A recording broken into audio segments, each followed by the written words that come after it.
संताने हन्तारो यत्पादाम्बुजरेणव स्वीयानां तन्निजाचार्य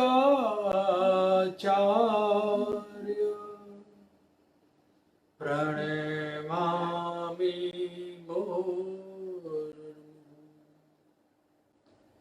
यदनुग्रहतो जन्तु सर्वदुःखातिगो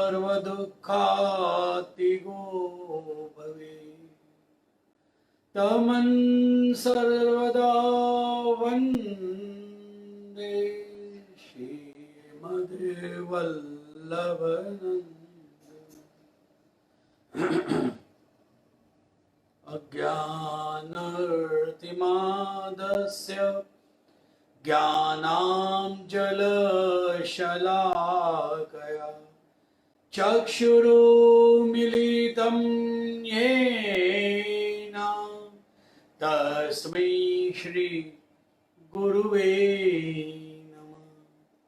नमामि हृदये शेषे लीलाचिरादिशायिनम् लक्ष्मीसहस्रलीलाविसेव्यमानं कलानिधिं चतुर्विश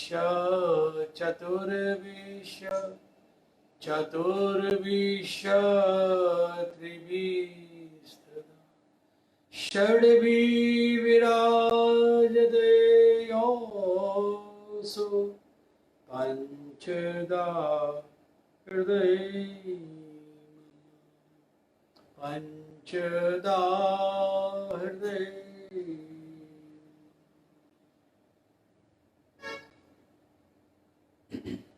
श्री गोवर्धन नाथ की जय।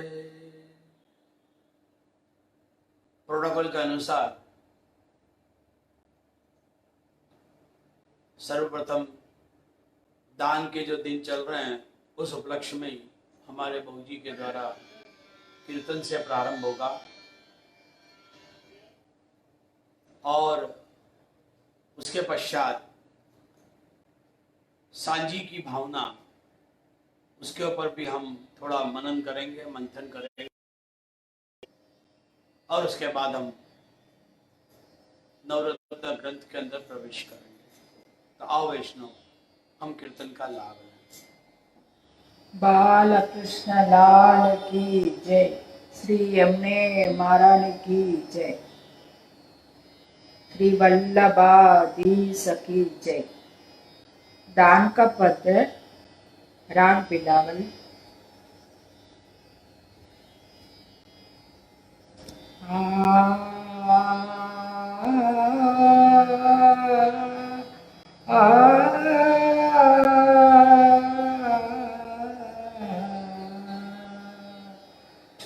गढ़ते ग्वाली ने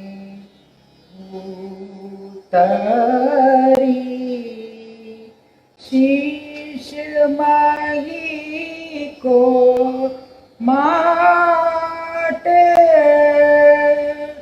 आड़ कन्हैया वेयो रोकी ब्रज बधु बाट रोकी ब्रज बधु बाट नागरी दे कहा कि वो तुम ग्वालिनी कहा कि वो तुम ग्वालिनी कहा तिघारो नाम बरसाने की ग्वालिनी प्यारी राधा मेरो नाम, कहो प्यारी राधा मेरो नाम, मोगन जान दे। वृंदावन की कुंज में अचरा पकड़ो डोर, नाम दाने को लेता लाला, चाहत वो कच और।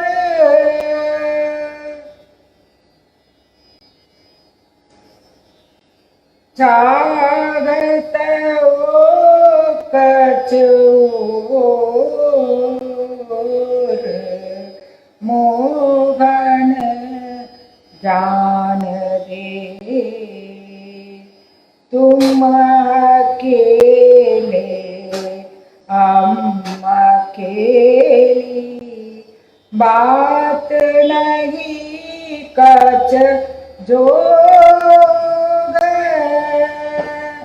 तुम तो चतुर प्रवीण हो,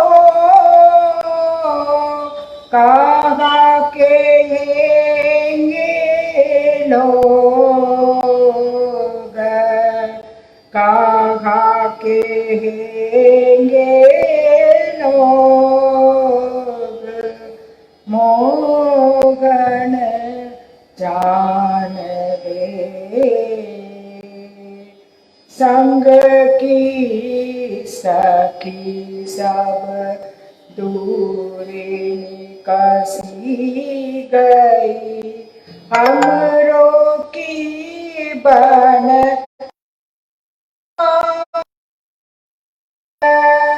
गर तो दारुण सांस है, अब होने लगी है सांझ, अब होने लगी है सांझ, मोगन जान दे। तुम उड़ी है कामरी, हम पे घेरियो तीर,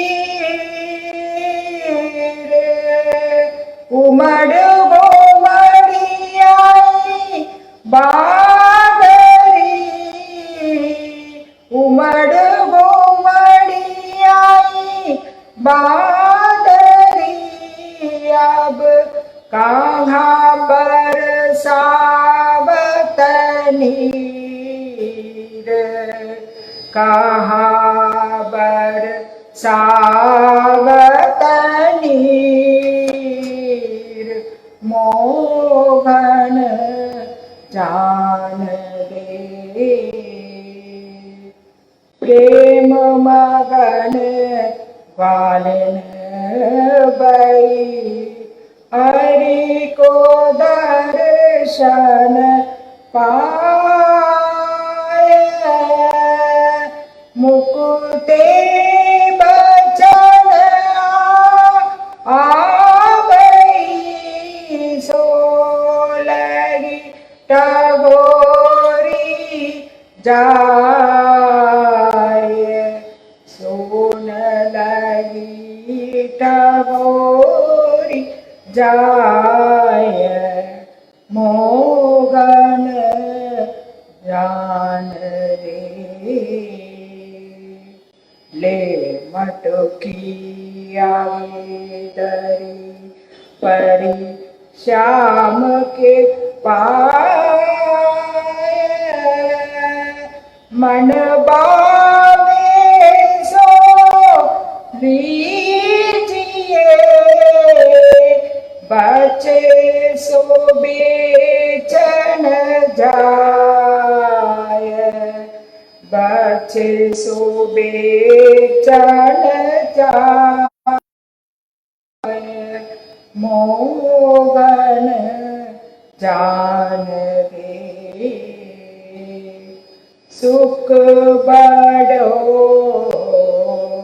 आनंद भयो, रही श्याम गुण गाय, सुंदर शोभा देखी के, सूरदास बलि जाय, सूरदास बलि जाय, नागरी दान दे, गढ़ते ग्वाले उतरी, शीश मही को माट, आड़ो कन्हैया मेरे ओ, रोकी ब्रज बधु बाट, रोकी ब्रज बधु बाट, नागरी दान दे, मोगन दान दे। बालकृष्ण दाल की जय।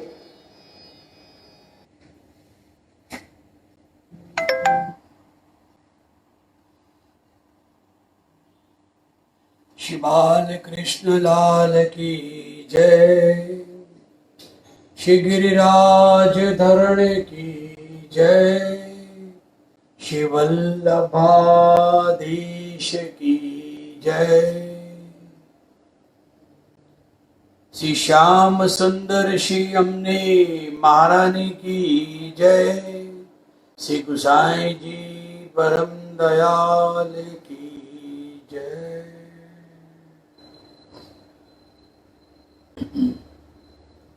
सर्वप्रथम श्री वल्लभ के चरणारविंद में हम कोटान कोटि वंदन करें।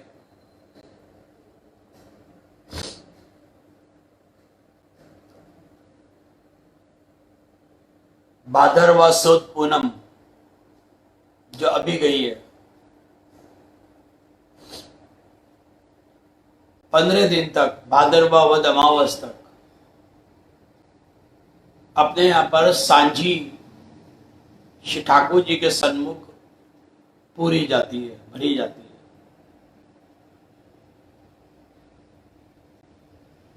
पूनम से लेकर 14 तक ब्रज क्षेत्र के जो मुख्य स्थान है, जिनका महात्मा है अपने यहाँ, उनकी रंगोली अपने यहाँ सांझी के रूप में भरी जाती है। और अंतिम दिन कामधेनु गाय के साथ समस्त ब्रजमंडल की झांकी,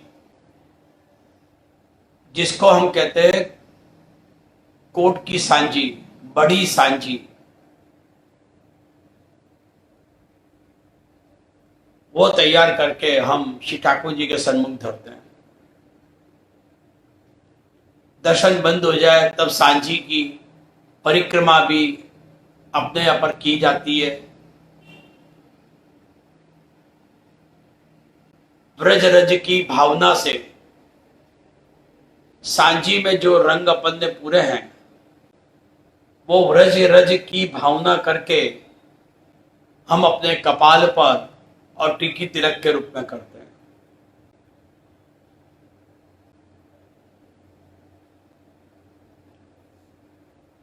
दूसरा, वैष्णव अन्याश्रय से बचने के लिए भी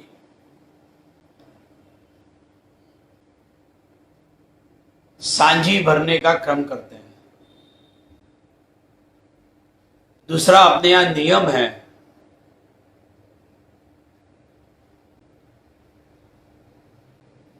कि हर वर्ष अथवा जीवन में कम से कम 3 बार ब्रज की परिक्रमा करनी चाहिए। श्री वल्लभ देवी भारत भ्रमण 3 बार किया, जिसको हम कहते हैं पृथ्वी भ्रमण।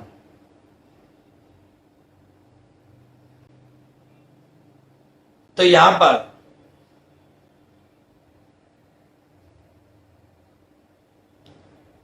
वैष्णव यात्रा में न पहुंच सके, परिक्रमा न कर सके, तो अपने घर में अपने ठाकुर जी के आगे नित्य सांझी भरे और भाव करें। इस प्रकार से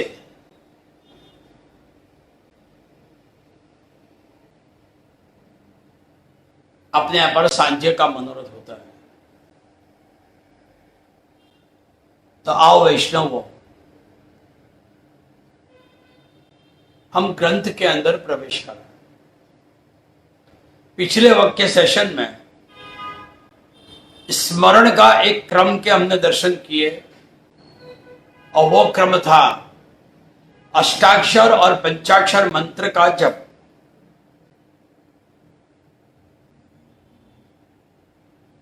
हमने देखा कि स्मरण की 2 रीत, एक रटन के द्वारा और एक कीर्तन के द्वारा।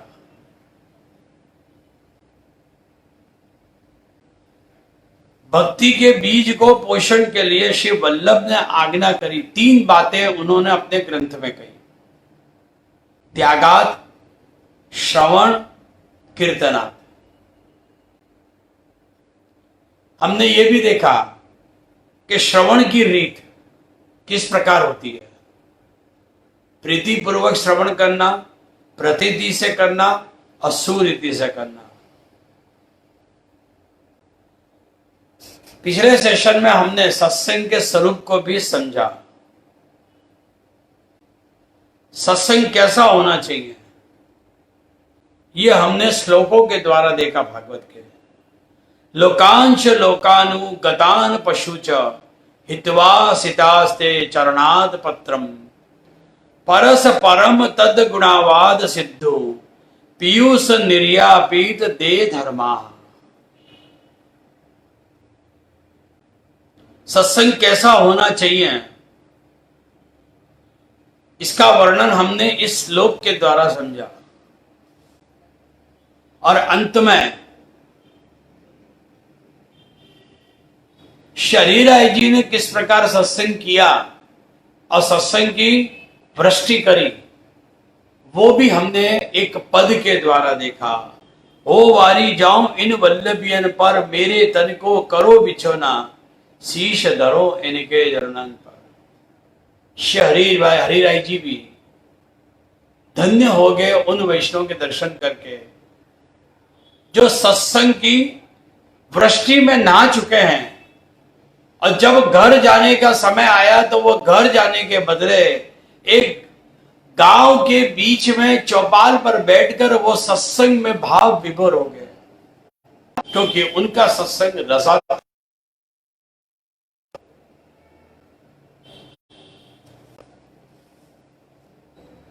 उस सत्संग मंडल के बीच में नैन भरी देखो मेरी अखियन मंडल मध्य विराजत गिरधर। साक्षात श्रीनाथ जी बाबा उस सत्संग मंडल में प्रवेश होकर पधारे वहां पर, और खुद वहां पे वो नृत्य कर रहे हो सत्संग के अंदर। आज तो शरीरा जी धन्य बन गए हैं, वो तो मेरे प्राण जीवन दान दिए श्री वल्लभ। श्री वल्लभ ने श्रीनाथ जी का भी दान किया और वैष्णव षष्ठी का भी दान किया। अंत में कह रहे हैं कि वल्लभियन की चरण रज अनुसर। तो जो अनुसंधान भुला दे, तो क्योंकि जब सत्संग में हम प्रवेश करते हैं, ये वो वैष्णव हैं कि सत्संग में गए पीछे उनको अपना भी भान नहीं रहता, देहानु अनुसंधान भी नहीं रहता है, क्योंकि वो सत्संग की पृष्ठि भई को उन्होंने अपनी जात को भी भुला दिया कि वो कौन है। इतने वो ओत प्रोत बन गए, भगवतमय बन गए। तो ऐसा स्मरण जो रसात्मक होना चाहिए, और रसात्मक श्रवण के लिए सत्संग बहुत जरूरी है। तो सत्संग कैसा? वो सत्संग में श्रोता भी रसिक होना चाहिए और वक्ता भी रसिक होना चाहिए, तब परस्पर अंतःकरण का अनुसंधान होता है। इसीलिए कहते हैं कि जब सत्संग करने बैठो ना, तो एक भावना वाले श्रोता भी होने चाहिए और उसी भावना वाले वक्ता भी होने चाहिए। और जब एक भावना वाले श्रोता और वक्ता जब मिलते हैं, तब महान यज्ञ का यज्ञ सर जाता है, यानी कि बनता है। इसलिए जब एक प्रकार के श्रोता और वक्ता जब होते हैं, तो वहां सृष्टि का बखेड़ा नहीं होता है कि ये मेरे गुरु है, ये मेरे गुरु है, मैं उनका सेवक या मैं उनकी सृष्टि का। उस समय अनुसंधान में एक ही रहता है कि हम सब पुष्टि मार्गी वैष्णव हैं, पुष्टि की सृष्टि के जीव हैं। और जब श्रोता और वक्ता जब महान मिलते हैं ना, तो श्रवण और कीर्तन दोनों के द्वारा यज्ञ बनता है। यज्ञ में जिस प्रकार यज्ञ नारायण प्रकट होते हैं, वैसे ही श्रवण और कीर्तन में भी साक्षात मुरली मनोहर श्रीजी बाबा साक्षात प्रकट होते हैं। अष्टसखा की वार्ता में परमानंद दास का वो प्रसंग याद करो कि जब वो प्रयाग पर आए हुए हैं और एकादशी का महात्म के गुणगान कर रहे हैं। अभी तो ब्रह्म संबंध हुआ नहीं है, और ब्रह्म संबंध पूर्व ही प्रभु के गुणावाद में दीनता और विरह के पद का उन्होंने प्रारंभ किया।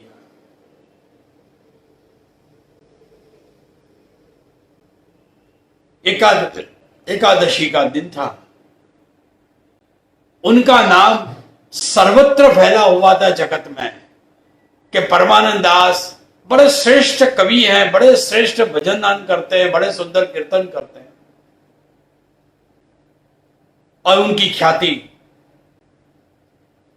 गोकुल में नवनीत लाल जी की सेवा में विराजते कपूर छत्री तक को मालूम थी। और जब उन्होंने सुना कि परमानंद दास आए हुए हैं, तो परमानंद दास के कीर्तन सुनने के लिए आज कपूर छत्री चले। केवल कपूर छत्री नहीं, उनके हृदय प्रदेश में विराज कर श्री नवनीत लाल भी पधारे हुए हैं।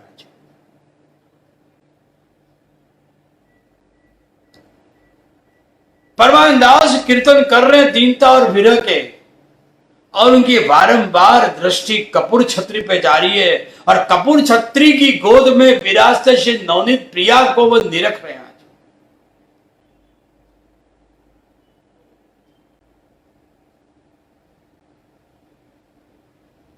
वो स्वरूप पे इतने आकर्षित हो गए, दर्शन मात्र से परमानंद दास आज परितृप्त बने हुए हैं। जैसे कीर्तन पूरे हुए, कपूर छत्री तो चले अपने नवनीत प्रिया जी की सेवा के लिए,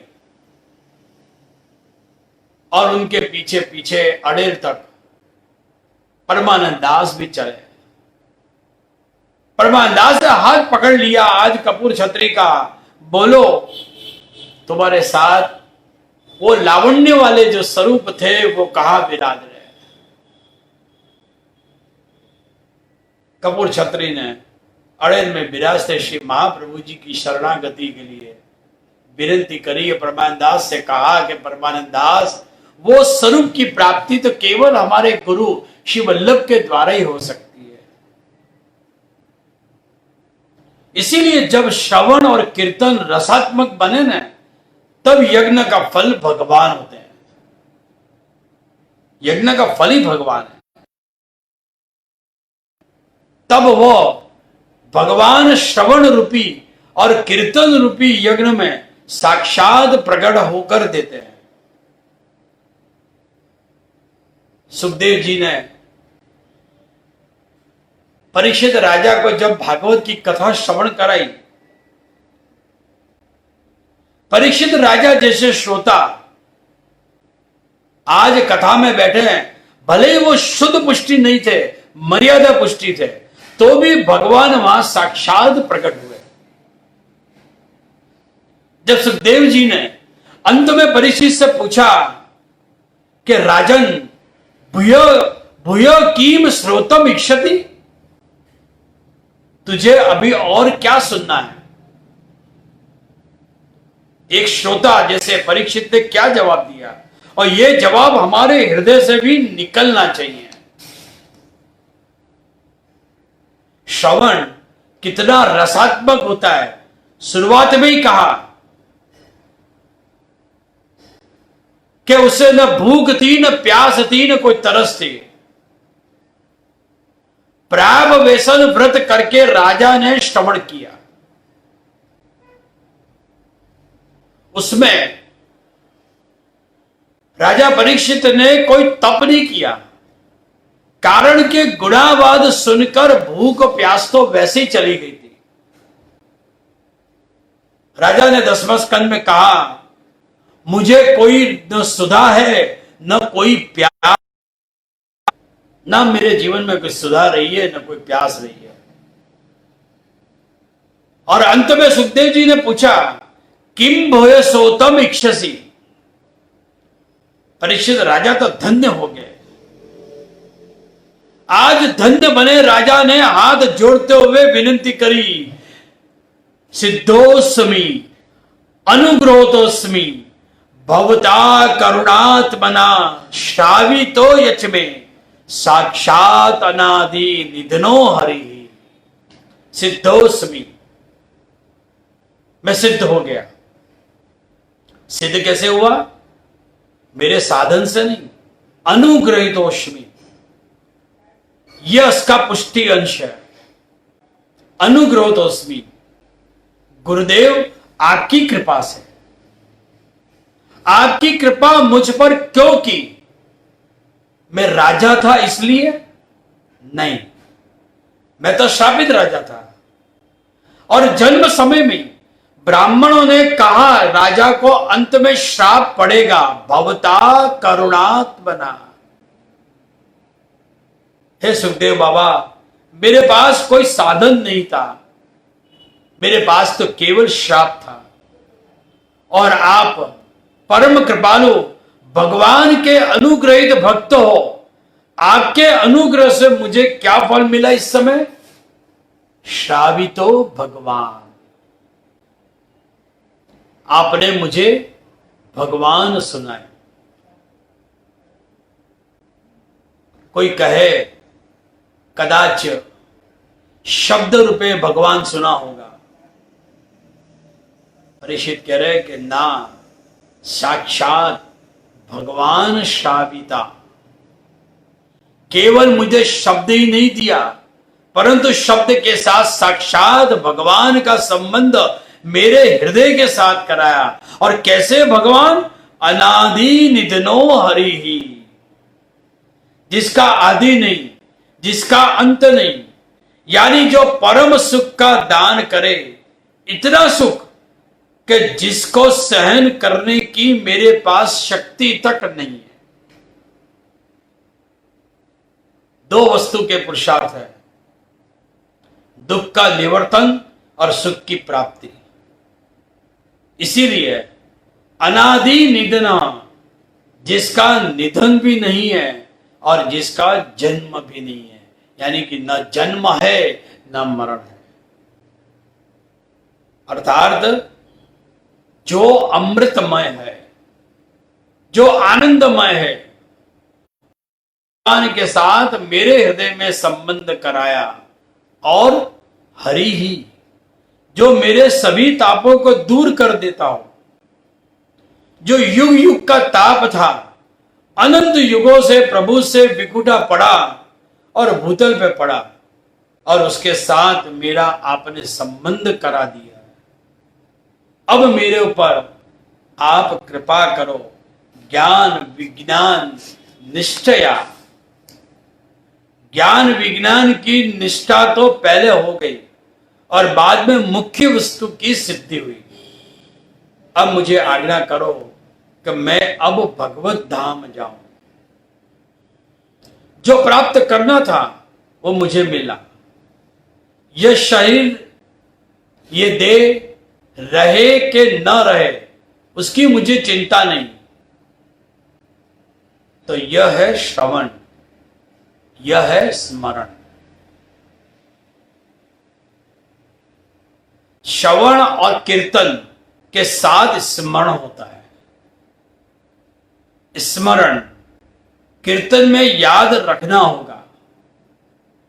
वैष्णव को प्रेमास्पद रूप प्रभु को हृदय में पधरा कर श्रवण भी करना है और कीर्तन भी करना है।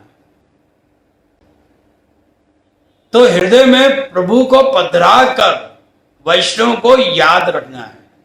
केवल विद्वता के रूप में याद नहीं रखना है, कोई विवेक के रूप में याद नहीं रखना है, पढ़े लिखे के अनुसार उसे याद नहीं रखना है, पर प्रेमास्पद रूप से प्रभु को हृदय में पधरा कर श्रवण और कीर्तन दोनों करना है।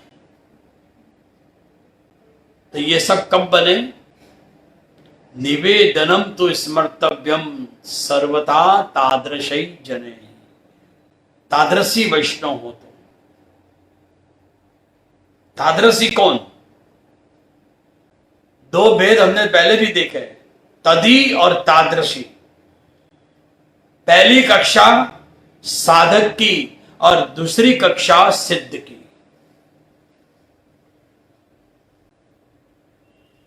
तदी साधक है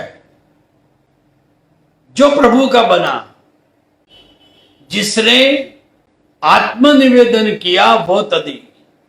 और तादृश प्रभु जिसके हृदय पर विराज गए, प्रभु जैसा साक्षात प्रभु के साथ अंतकरण के साथ जिसका संबंध हुआ हो। अकेले प्रभु ही नहीं, प्रभु के जो 6 धर्म हैं, ऐश्वर्य, वीर, यश, श्री, ज्ञान और वैराग्य, 6 धर्म के साथ जिसका संबंध हुआ उसे तादृश कहेंगे। ऐसे तादृशी को प्रभु भी अपना मूर्धन्य मानते हैं। अहरनिश उसके साथ खेले उठे बैठे। कुंभन दास जब छाक लीला करनी हो श्री जी को, तो कुंभन दास को साथ में लेके चले कि चल कुंभना। माखन चोरी लीला करनी है तो कुंभन दास साथ, क्योंकि प्रभु ने भी उसको अपना मूर्धन्य माना है। पद्मनाभ दास जिसने छोला धरने के बाद यह विनंती करी, कृपानाथ अब ये जीव से नहीं बने, इतना मेरे पास द्रव्य नहीं है, द्रव्य को संकोच है, आप वल्लभ के घर पधारो। ठाकुर जी को भी कहना पड़ा, पद्मनाभ दास तुम्हारे हाथ को छोला मुझको बहुत ही भावे, मैं वल्लभ के घर नहीं जाऊंगा, मैं तो तुम्हारे घर को छोला जो है वही अरोगूंगा। शायद अपने भी ठाकुर जी ऐसा ही कहते हो, और हम अपने ठाकुर जी को न दृष्टि बरोबर करते हैं, न ध्यान बरोबर करते हैं, न सेवा में ओतप्रोत बनते हैं, बारंबार बारगाम भागते हैं और ठाकुर जी को दूसरे के घर पे पधरा देते हैं। श्रीमद् भागवत में एकादश स्कंद में एक श्लोक आता है। भगवान ने उद्धव जी से कहा, अनुव्रजायम नित्यम। हे उद्धव, मैं उनके पीछे पीछे जाता हूं। ऐसे वैष्णव के पीछे पीछे क्यों जाता हूं? क्योंकि मुझे उस वैष्णव से एक लोभ है। हे उद्धव, जब वो चले न तो उसकी चरण रज उड़े, और वो रज उड़ती हुई मेरे माथे पर उड़े, मेरे माथे पर आए, और उससे मैं स्नान करूं, और वो रज मुझे ज्यादा पवित्र करे। इसीलिए मैं पूठे पूठे जाता हूं। गोधन पूठे जायती। कन्हैया ग्वाला क्यों है? कन्हैया गाय क्यों चराता है? गाय सब व्रज भक्त है। गाय के चरण रज से सनात होने के लिए कन्हैया गायों को चराते हैं।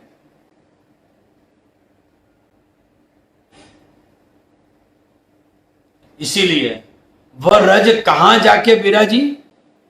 बहुत सुंदर श्रीमद् भागवत के 10वें स्कंद में श्लोक बताया।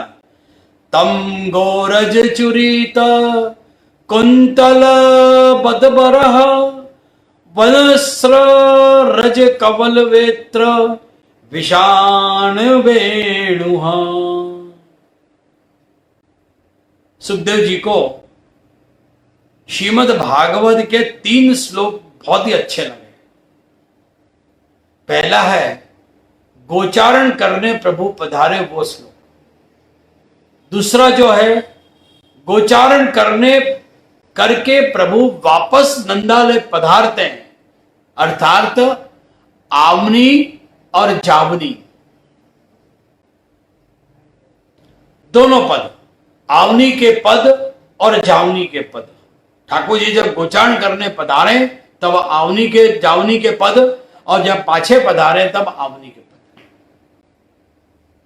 भागवत के यही अनुसंधान रखकर हमारे अष्ट सखा भगवदियों ने आवनी और जावनी के पद लिखे, क्योंकि साक्षात लीला के दर्शन किए। प्रभु गोचारण करने पधारे तब श्लोक आया, बरहा पीड़म नटवर प्रभु वपु। और गोचारण करके वापस जब प्रभु पधारे तब दूसरा श्लोक आया कि तम गोरज चुरित कुंतल बध पर। गए तब रजनवड़ी, आए तब पूरा बुखारविंद रज कण से भर गया। इसलिए अपने यहां पर राजभोग के दर्शन के लिए भी वैष्णव आग्रह रखते हैं, क्योंकि आरसी वहां दिखाई जाती विशेष, क्योंकि ब्रज में पधार रहे हैं। और जब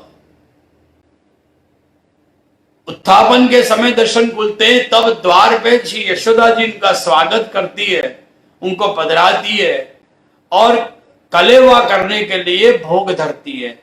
तो भोग आरती के जब दर्शन खुलते हैं तब श्री ठाकुर जी को आरसी फिर से दिखाई जाती है।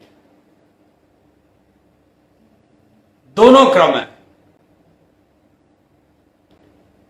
क्योंकि कितनी रज लगी आपके मुखारविंद पे, वो दृष्टि कराने के लिए भी वो भावना अपने आप पर आरसी के द्वारा की जाती है।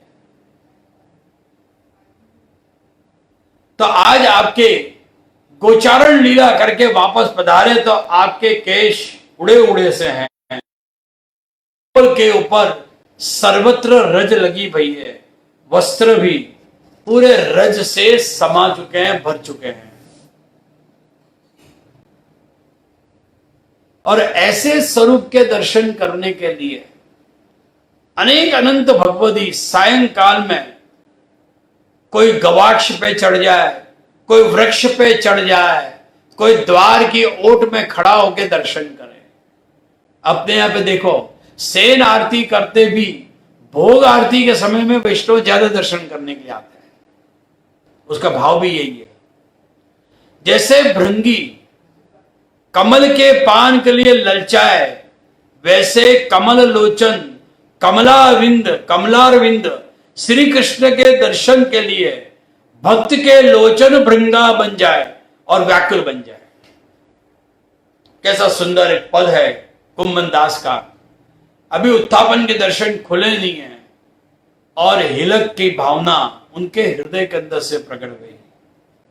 नैन भरी देखो नंद कुमार, नैन भरी देखो नंद कुमार, बिन देखे हो बिसर गई री, बिन देखे हो बिसर गई री, अंग अंग सब हारे, अंग अंग सब हारी,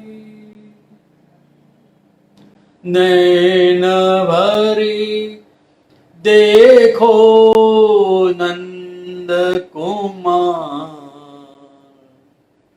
रूप शशि परी मित नहीं मानो, रूप शशि परी मित नहीं मानो, कैसे मिले कनाई,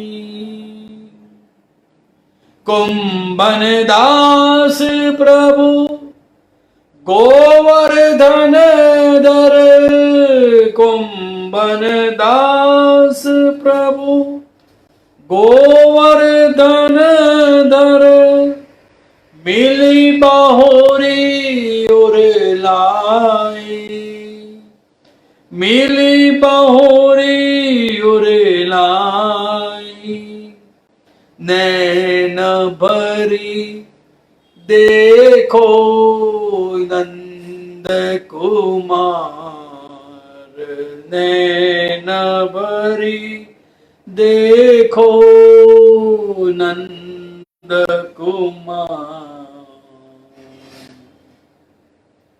कोई गवाक्ष पे चढ़े हैं, कोई वृक्ष पे चढ़े हैं, और उस समय मुखारविंद के रजकणों को देख सनात बन जाए। सनात इसलिए बने, यह स्वतंत्र भक्ति का दर्शन है। पूरा जगत प्रभु चरण रस से पवित्र बने और हमारे कन्हैया भक्तों की चरण रस से पवित्र बने, और यही तो पुष्टि रस है। मर्यादा वह है, भगवान की मर्यादा में रहे, और पुष्टि रस वह कि भगवान अनुग्रह करके भक्त को बड़ा बनाकर खुद को उससे छोटा बन जाए। जैसे पांडुरंग विठलनाथ की वो कथा को स्मरण करो कि जब भगवान विठलनाथ पांडुरंग से मिलने के लिए घर पर पधारे, विठोबा ने द्वार खड़खड़ाए, पांडुरंग ने जो अपनी मां की सेवा कर रहा था, मां बाप की सेवा कर रहा था, वहीं से बैठे बैठे पूछा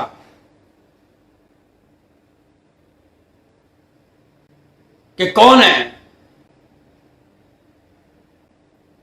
कभी वो जीवन में भगवान पांडुरंग विठलनाथ जी के दर्शन करने के लिए वो नहीं गया, पंढरपुर में रहते हुए, क्योंकि वो मां बाप की सेवा में ओतप्रोत था।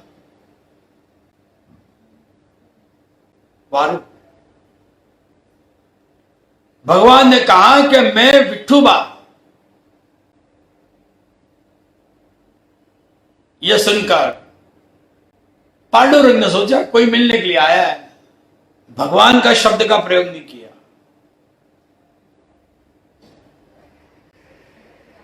पांडुरंग ने कहा कि देखो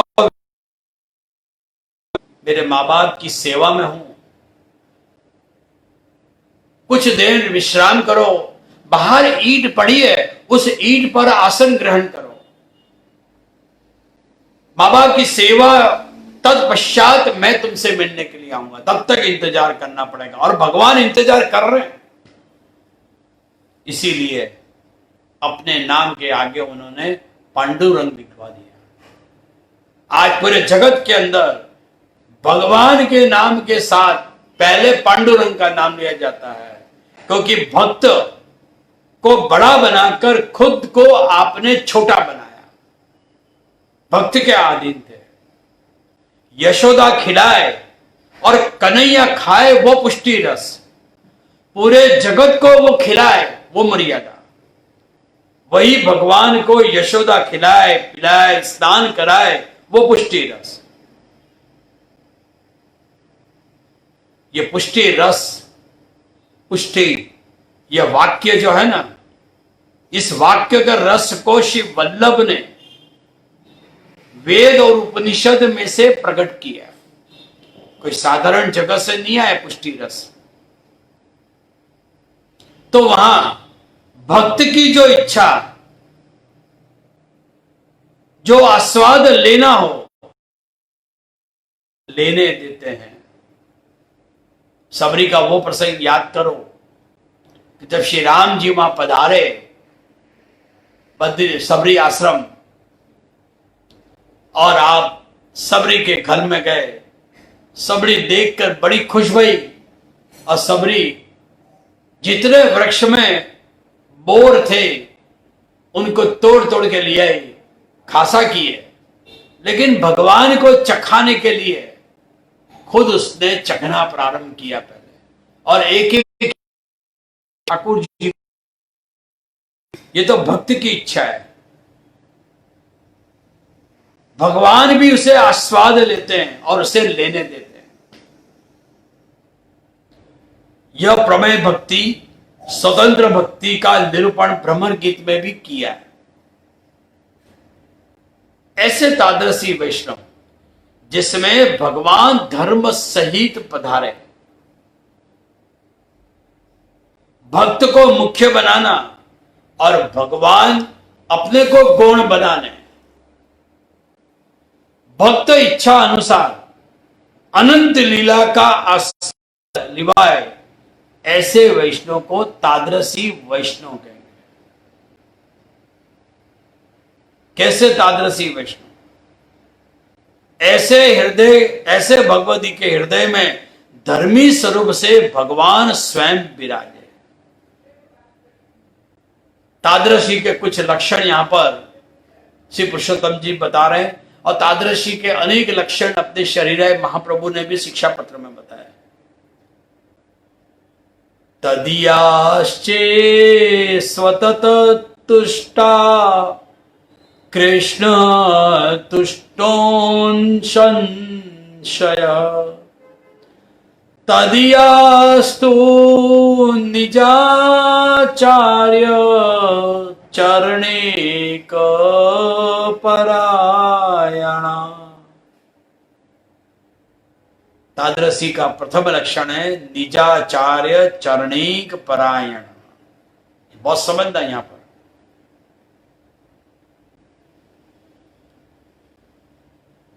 खुद के गुरु के चरण में विश्वास पूरा होना चाहिए।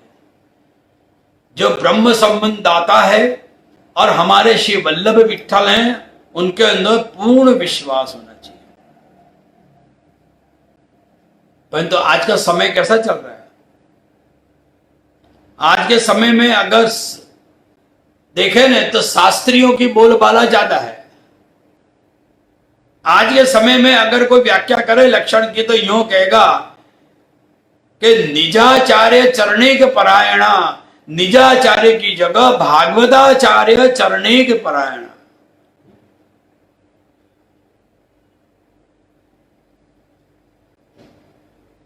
जो आचार्य में प्रीति होनी चाहिए, जो गुरु में होनी चाहिए, उनके चरणारविंद में होना चाहिए।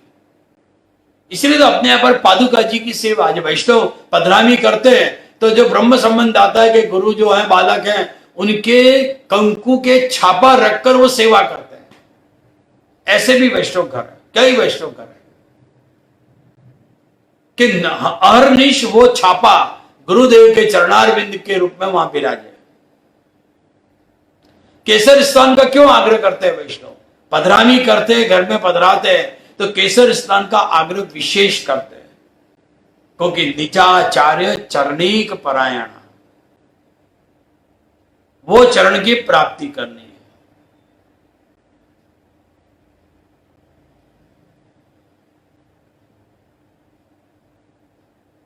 गुरु के चरणारविंद में अपने उसी भाव से अपन जब दर्शन करते हैं तो मुखारविंद के दर्शन करते करते हम चरणारविंद तक जाते हैं, क्योंकि वो चरणारविंद में चरणिक परायण निजाचार्य शिव वल्लभ के चरणारविंद है। इसीलिए तो सूरदास ने अंतिम समय में यही कहा कि वैष्णव दृढ़ इन चरण न केरो भरोसा, इन चरणारविंद में भरोसा करो।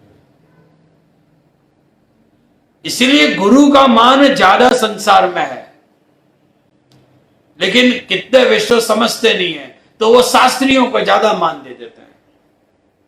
इसलिए तो पद्मनाभ दास ने छत्राणी को कह दिया कि मेरे चरण धोके तू पानी पी ले, तेरी मनोकामना पूरी होगी, और हुई भी। तो पद्मनाभ दास ने अपने चरण नहीं धोए, पद्मनाभ दास ने निजाचार्य चरणिक परायणा श्री महाप्रभु जी के चरणारविंद को धोकर वो जल से प्राप्त कराया।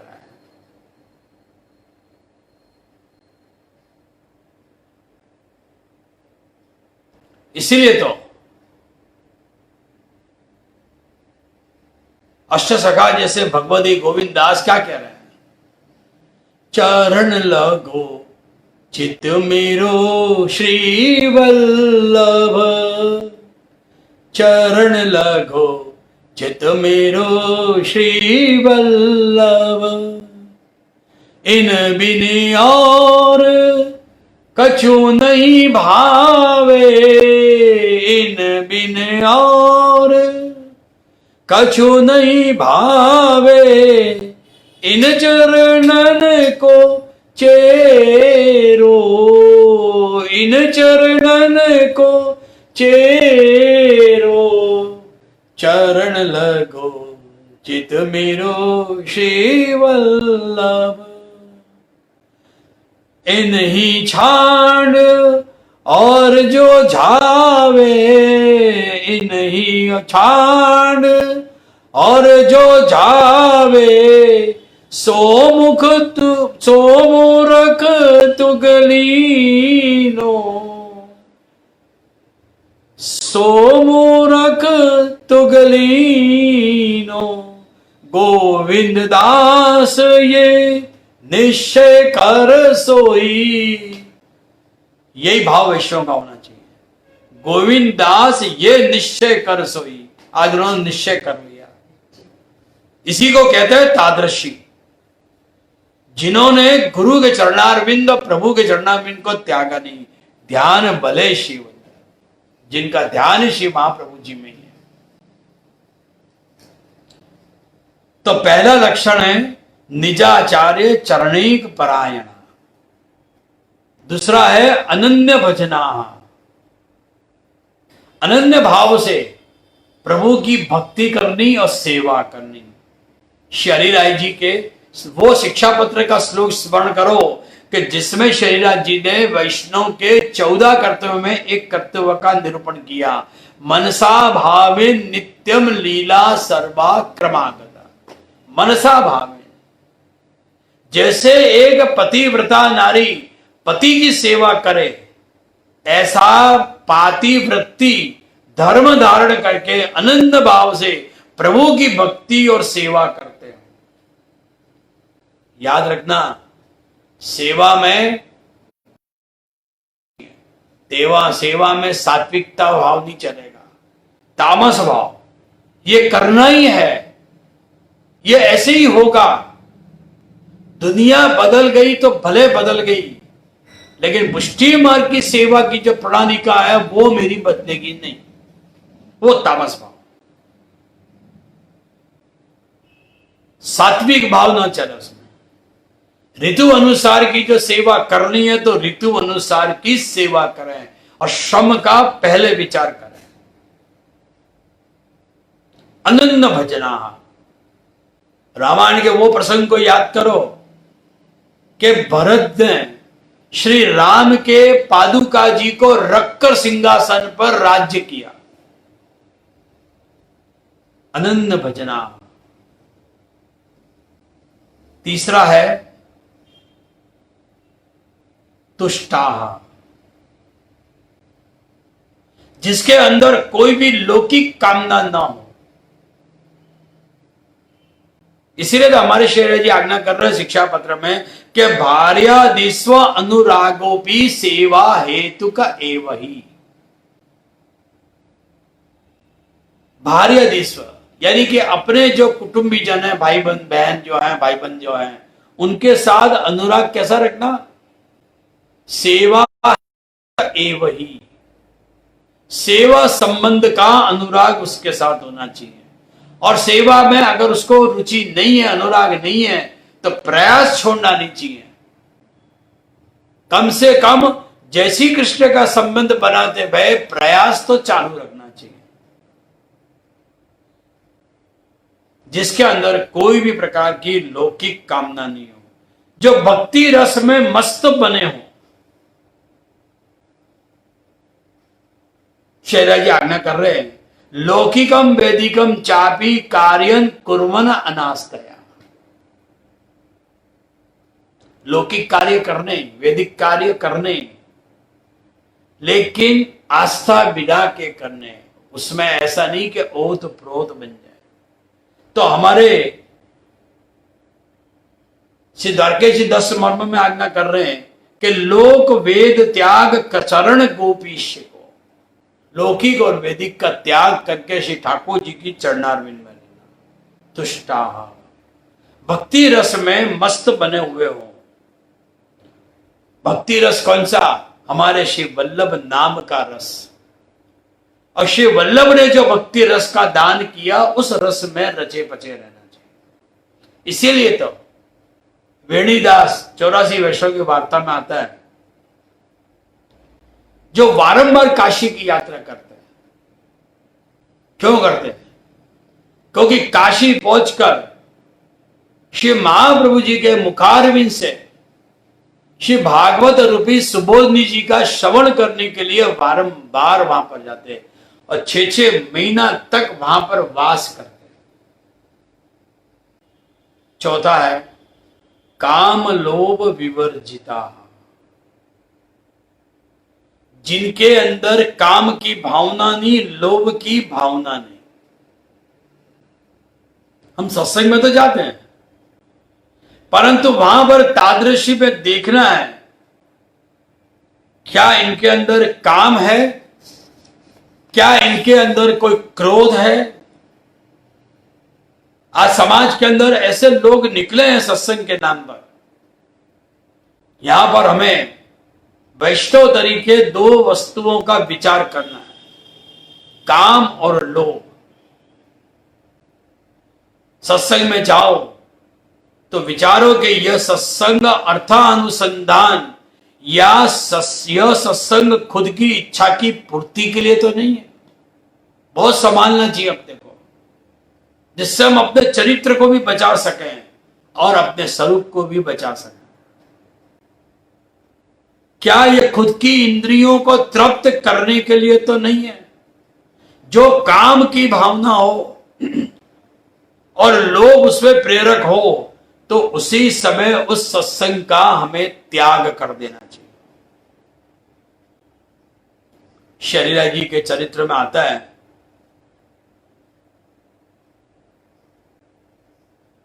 कि जैसलमेर की राजकुमारी जो शरीरा महाप्रभु करने आए, तो उसके अंदर काम विचार अंदर जागा। और उसी प्रकार मेवाड़ की रानी का भी गुसाई जी में मन उसी प्रकार उठा था। पर आपने अपने मूल स्वरूप का दर्शन कराया। शरीरा जी जान गए कि राजकुमारी के मन में काम भावना जगी है, और उस काम भावना की निवृत्ति के लिए आपने उसी समय अपना अलौकिक सामर्थ्य आपने दिखा दिया कि आप साक्षात यशोदा जी का स्वरूप हो, और आपने स्तनपान करते हुए कृष्ण के दर्शन साक्षात करा दिए। जो लौकिक काम और विकार था उस राजकुमारी के अंदर से निकल गया। शरीराय जी ने आज्ञा करी या शिक्षा दी, देहा नाम नावे सर्वता हरे। आपने उसी समय कामाक्ष दोष विवरण नाम का ग्रंथ लिखकर उस राजकुमारी का निरोध सिद्ध कर दिया। और पांचवा है निरपेक्षा, कोई जात की अपेक्षा नहीं हो। ऐसे तादृशी जिनका भगवत गुणावाद गाना जिसका लक्ष्य है।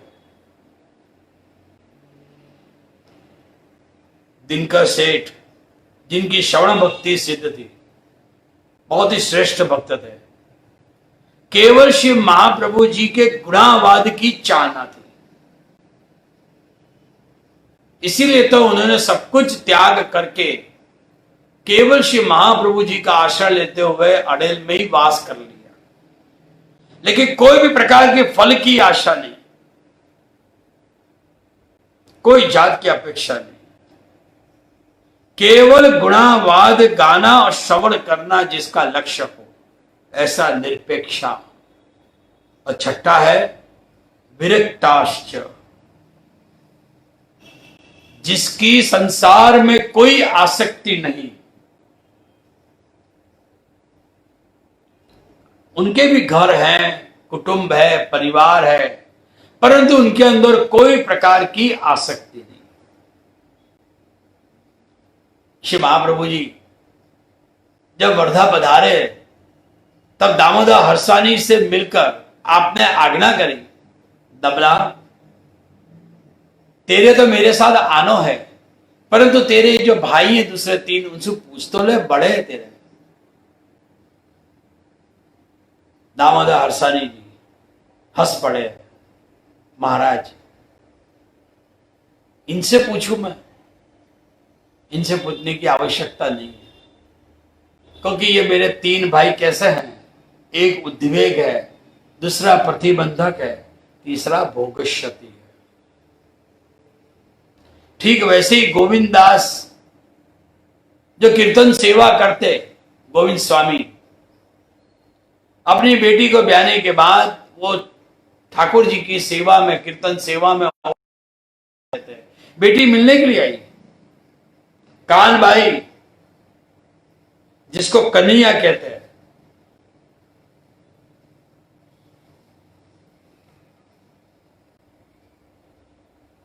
गोविंद स्वामी के पास आई और कहा कि गोविंद बेटी से बात तो कर ले। आज शादी के बाद वो पहली दफे अपने पिता के घर पे आई है, उससे कुछ जाकर कुशल मंगल तो पूछ ले। परंतु गोविंद स्वामी ने न बेटी से बात करी, न कुशल मंगल पूछा, अपनी बहन से ये कह दिया, कान्हा मन दो हो तो मैं मिलने जाऊं, मन तो मेरा एक ही है, वो भी श्रीनाथ जी को मैंने सौंप दिया है। मेरा मन श्री जी में लगाऊं कि मेरी बेटी में लगाऊं। विरक्ताश्रम, घर होता है, परिवार होते हैं, कुटुंब होता है, लेकिन उसमें आसक्ति नहीं होती है। इसी संदर्भ में ऐसे तादृशी के लिए भागवत में बड़ा एक सुंदर श्लोक है, ममोतम श्लोक जनेषु शक्यम संसार चक्रे भ्रमत स्वकर्म भी त्वन्मायात्माद जदारगे स्वासक्त चितस्नना भूया। इस श्लोक के दो अर्थ श्री हमारे वल्लभ जी की है। श्लोक, तीन श्लोक के ऊपर तो श्री गोसाई जी की टीका है और चौथे श्लोक के ऊपर श्री वल्लभ की टीका है। इस श्लोक के अंदर यह बताया कि दो जात के मोक्ष, वैसे भी मोक्ष दो जात के, पुष्टि मर्यादा मोक्ष और पुष्टि पुष्टि मोक्ष। पुष्टि मर्यादा मोक्ष का अर्थ, नाथ मुझे आपके उत्तम श्लोक, ऐसा आपके चरण में प्रीति रखने वाले भगवदियों का सख्य मिले। परंतु कौन सा, कब सख्य मिले? संसार चक्रे भ्रमत सकर्म भी। संसार चक्र, खुद के कर्म के द्वारा भटकते भटकते जब घर से, स्त्री से, पुत्र से, लौकिक में से आसक्ति कम हो जाए, तब भगवदियों का सख्य मिले। कारण हम लौकिक आसक्त जीव, जो हम भगवदियों का संग करें तो शायद कहीं मेरा दुसंग उन्हें न लगे, ये सतत विचार वैष्णव के मन में आना चाहिए। मैं भगवदियों के उनका संग न लूं, उन भगवदियों का संग हमें लगेगा, परंतु अपना दुसंग लग जाए तो बहुत बड़ा अपराध हो जाएगा।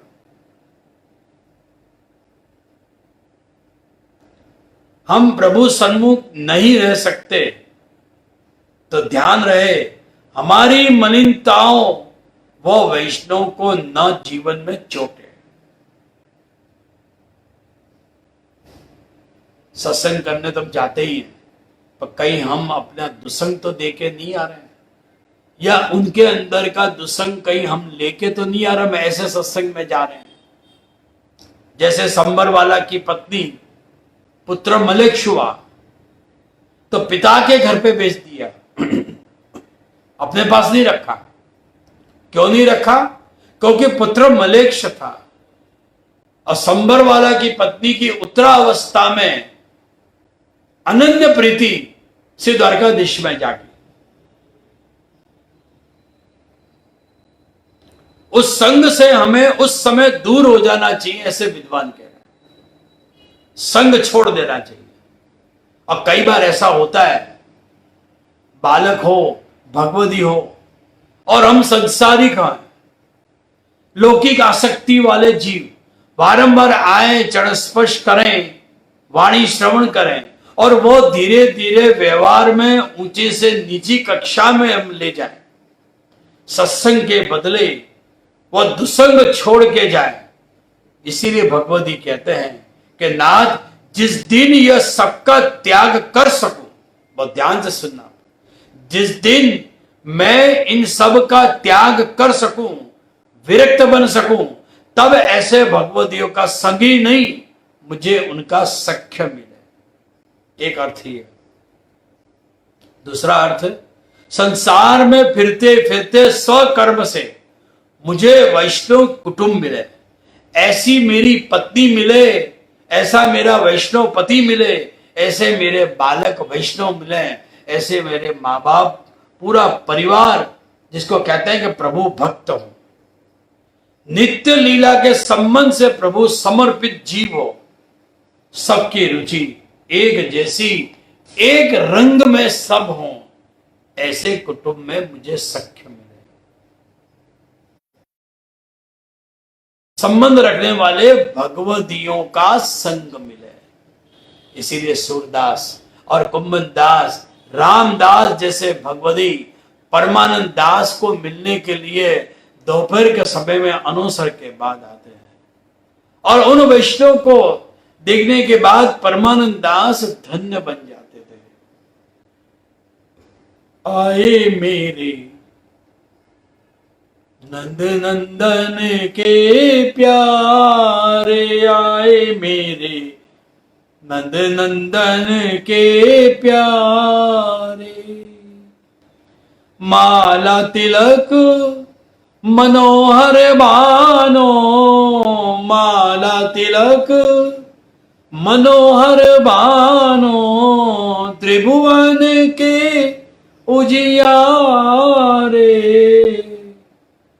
त्रिभुवन के उजियारे, आए मेरे नंद नंदन के प्यारे। प्रेम सहित उर्वसत निरंतर, ने गुटरत नटारे, हृदय कमल के मध्य विराजत श्री ब्रजराज दुलारे। कहाँ जानो कौन पुण्य उदय भयो, मेरे घर जो पधारे। ये भावना होनी चाहिए। ऐसे कुटुंब से संबंध रखने वाले भगवदियों का संग मिले।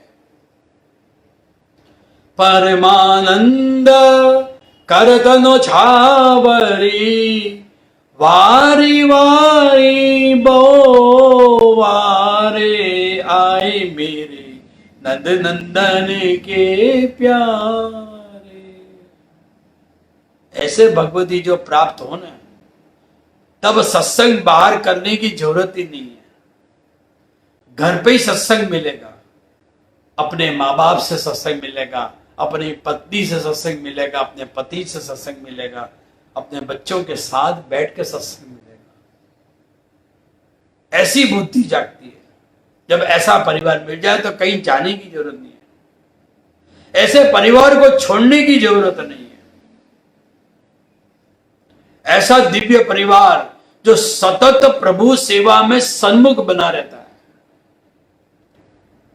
पद्मनाभ दास की पुत्री तुलसा,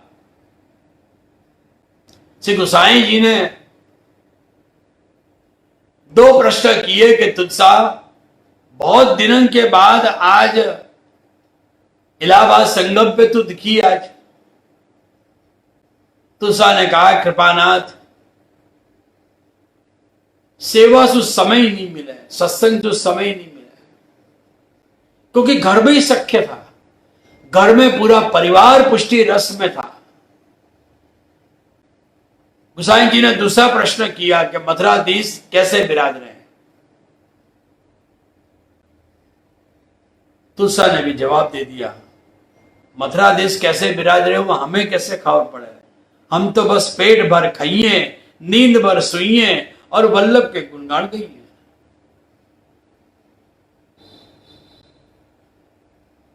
तो ऐसा परिवार हो ना, तो उनमें मुझे सख्य देना, परंतु लौकिक रूप नहीं, वैष्णव स्वरूप से सख्य मिले, उनमें भगवती का सख्य मानना। सख्य का मतलब समानशील हो, जहां समानता हो। माधव दास शाक की सेवा कर रहे सभी वैष्णव के साथ बैठकर, भले ही वैश्या का संग किया, पर गदाधर दास ने शाक की सेवा माधव दास को सौंपी, क्योंकि समानशील की भावना। पुष्टि मार्ग में कोई गरीब नहीं है, कोई अमीर नहीं है, सभी एक समान है, सब में समानशीलता है। सख्य का भाव मतलब सख्य का दान जो प्रभु करें तो ही सख्य का संबंध रखें, अन्यथा दास भाव का संबंध रखें। गोविंद स्वामी ने अनधिकारी चेष्टा करी कि जब बारंबार कीर्तन करते करते काकरी श्रीनाथ जी मारने लगे, तब एक काकरी तो श्रीनाथ जी को मारने के लिए उठाई नहीं, क्योंकि सख्य भाव था। तो सख्य का मतलब समानशील हो, सख्य का मतलब हो व्यसन हो।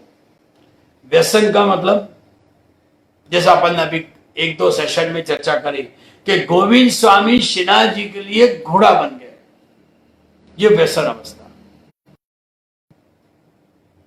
ऐसे तादृशी वैष्णव के संग में स्मरण मिले, स्मरण भी देना और व्रतासुर का भाव ले तो सख्य मिले। यहां पुरुषोत्तम जी कह रहे हैं कि अंत में सभी संबंध जब मैत्री संबंध में बदले। आज हमारी मैत्री कैसी है? आज हमारी मैत्री एक लौकिक रूप में है। आज हमारी मैत्री एक अनैतिक संबंध है।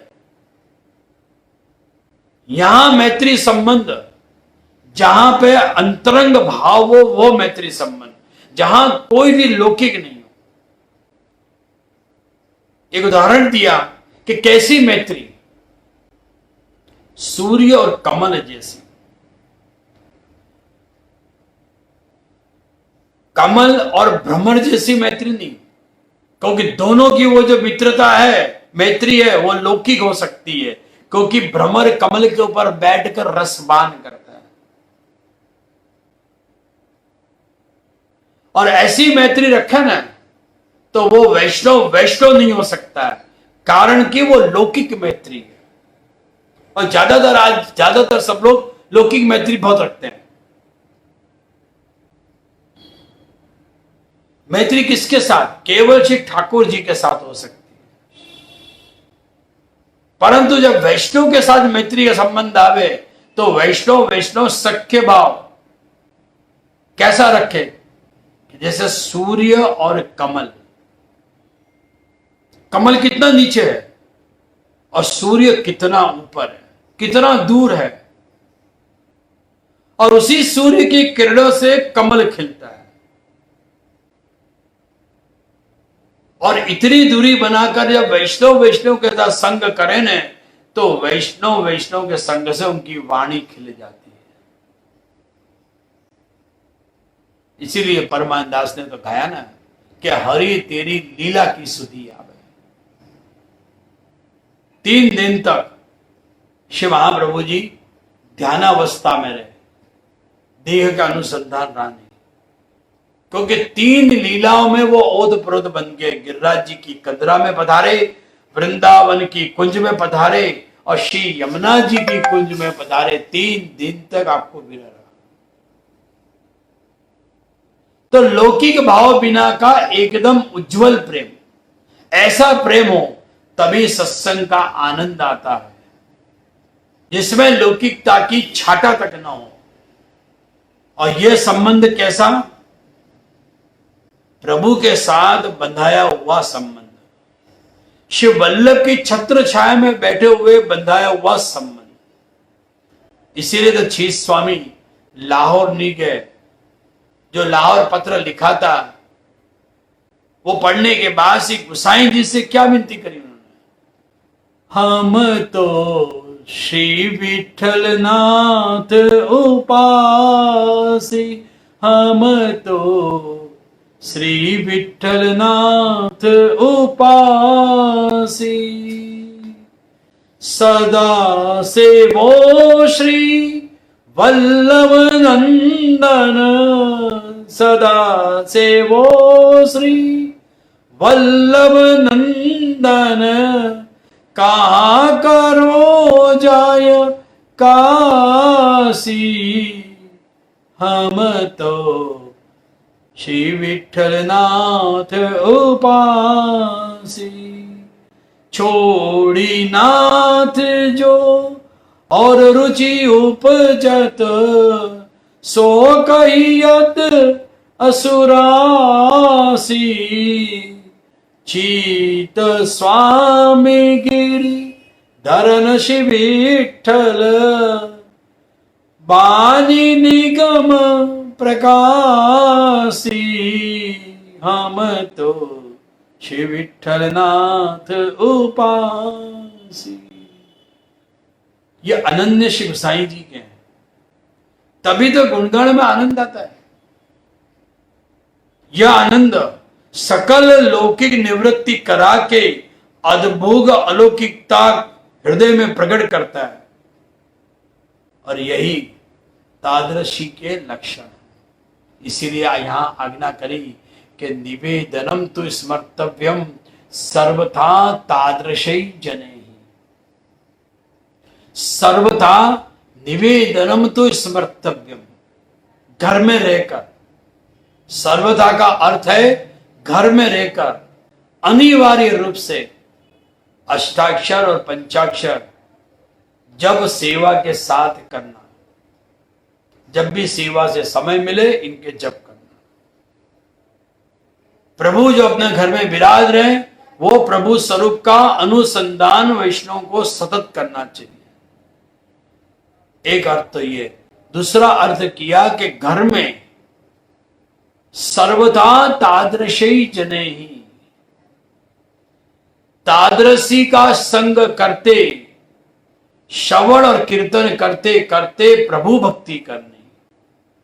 और यह स्मरण के अंतरंग बहिरंग दो उपाय भी हमने देखे इसके अंदर। अंत में स्मरण अंतरंग करके मानसी बना के प्रभु के नजदीक जाने का क्रम तादृशी के संग ही कर सकते हैं। सर्वथा तादृशी जने ही स्मर्तव्यम निवेदनम तो स्मर्तम सर्वथा। तब यहां पर एक प्रश्न उठेगा कि हम तो कलयुग के जीव है, कलयुग के वातावरण में रहते हैं, चारों तरफ दुसंगी दुसंग है, सत्संग की बहुत कमी है, तादृशी न मिले तो क्या प्रभु से प्रार्थना करनी? अलौकिक भाव न जगे तो, स्मरण में मन न लगे तो क्या हमें चिंता करनी? माला तो फिराते हैं महाराज, रोज गोमुखी हाथ में लेकर माला फिराते हैं, अष्टाक्षर की जप भी करते हैं, पर उस समय मणिराम भटकने निकले तो, भगवती ढूंढने निकले और मिले हमें भोगी तो, श्रवण और कीर्तन न बने तो क्या करना? चिंता होगी लौकिक में कैसे रहना, तो अलौकिक उद्धार कैसे होगा? तब दूसरी पंक्ति में श्री महाप्रभु जी आज्ञा कर रहे हैं कि सर्वेश्वरस्य सर्वात्मा निजेक्षात करिष्यति। तो इस प्रकार सर्वेश्वरस्य सर्वात्मा निजेक्षात करिष्यति, भगवत इच्छा माननी, निज इच्छा करिष्यति, निज की इच्छा जिसमें अपनी आसक्ति है, ऐसे स्वरूप की इच्छा जाननी। अगर जो हमें संसार में भगवती न मिले, तादृशी वैष्णव न मिले, बारंबार हमारा मन स्मरण में न लगे, अलौकिक भाव जो न जगे, भगवती को ढूंढने निकले और हमें भोगी मिले, श्रवण में मन न लगे, कीर्तन में मन न लगे, चिंता बने, तब चिंता होगी कि लौकिक में कैसे रहना, अलौकिक में उद्धार कैसे होगा। तो यहां पर मन का निराकरण श्री महाप्रभु जी ने किया कि सर्वेश्वरस्य सर्वात्मा निजेक्षात करिष्यति। तो यहां हम विश्राम लें। तो ज्यादा समय न लेकर आज के सत्संग को श्री वल्लभ के चरणारविंद में समर्पित करते हुए हम यहाँ पर इस श्लोक में विश्राम करें। आने वाले समय में तो सर्वेश्वर से सर्वात्मा निजेक्षात करिष्यति, इस श्लोक के ऊपर हम जाएंगे और आगे हम श्रवण करेंगे। बोलो श्री वल्लभाधीश की जय। आज के आनंद की